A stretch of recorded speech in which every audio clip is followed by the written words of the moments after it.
You ask Tiger to solve. This deals with linear equations with one unknown. The final result is x equals 9.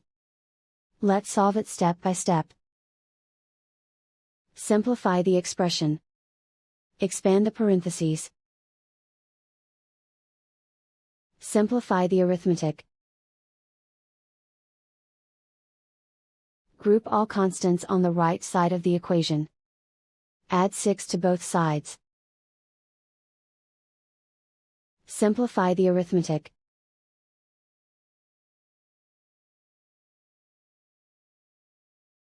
Isolate the x. Divide both sides by 2. Simplify the fraction. Find the greatest common factor of the numerator and denominator. Factor out and cancel the greatest common factor. And so the final result is x equals 9.